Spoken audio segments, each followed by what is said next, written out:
एक लेडी हमारे पास आई, उसने मुझे फोन किया। शी सेड कि मेरे हस्बैंड डॉक्टर हैं, मेरी शादी को ऑलमोस्ट 5 साल हो गए। शादी के बाद क्योंकि मेरे हस्बैंड मेरे पेरेंट्स के साथ नहीं रह सकते थे, तो मैंने भी क्लियर कर दिया कि मैं अपने इन लॉज के साथ क्यों रहूं, हम अलग रहेंगे। शादी के 2-3 साल के बाद लड़के के जो फादर हैं उनकी तबीयत काफी खराब हो गई। बीइंग डॉक्टर भाई बेटे का फर्ज बनता है, अदरवाइज भी बेटे का फर्ज बनता है। डॉक्टर होने के बाद उसका एक्स्ट्रा ज्यादा फर्ज बनता है क्योंकि उसे पता है कैसे ट्रीटमेंट करना अपने फादर का। उसने अपनी वाइफ को बोला कि मेरे फादर की तबीयत बहुत खराब है, लेट्स स्टे विद हिम ताकि मैं उनकी केयर कर सकूं। शी डिनाइड, मैं नहीं रहूंगी, तुम्हें रहना है तुम रहो, तुम्हारे पेरेंट्स हैं। उसने कहा ठीक है, पास में ही रहते हैं। वो अपने पेरेंट्स के घर चला गया रहने, बीच बीच में अपनी वाइफ के साथ और बच्चे के पास मिलने आता रहता था। उसने पेरेंट्स की केयर के लिए एक नर्स भी रख दी ताकि वो रेगुलर टाइम पे मेडिसिन वगैरह देते रहे। अनफॉर्चुनेटली फादर को कार्डियक अरेस्ट आया और फादर की डेथ हो गई। तो उस लड़के के दिमाग में एक इमोशनल होता है ना कि बीइंग डॉक्टर मैं अपने फादर को ही नहीं बचा पाया, तो उसके लिए इमोशनली एक बहुत बड़ा सेटबैक था। और ये सारी चीजें मुझे क्लाइंट खुद ही बता रही है। तो उसने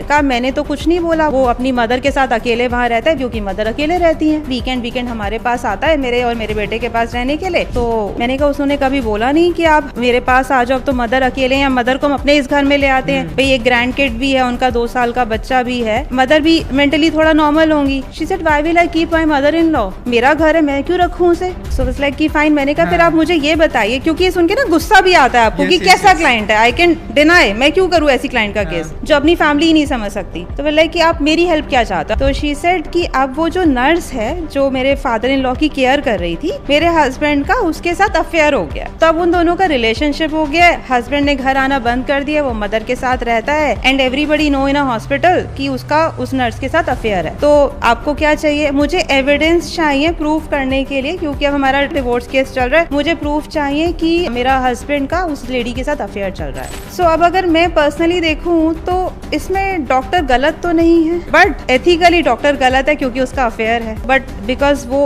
अपने पॉइंट पे वो ठीक थी, हमें एविडेंस देने थे कि उसका अफेयर है, तो हमने अपना स्टैंडर्ड काम किया। मतलब जो एक प्रोसेस होता है उसको एक्स्ट्रा मैरिटल के अफेयर के एविडेंसेस दे दिए और इजीली मिल भी गए क्योंकि वो रेगुलर मिलते हैं, साथ में घूमते हैं। उसका डिवोर्स जो भी होगा वो उनका आपस का प्रोसेस चल रहा होगा। बट ये केस ऐसा होता है जो आपको लगता है कि इसमें गलत लड़की ज्यादा थी देन बॉय के।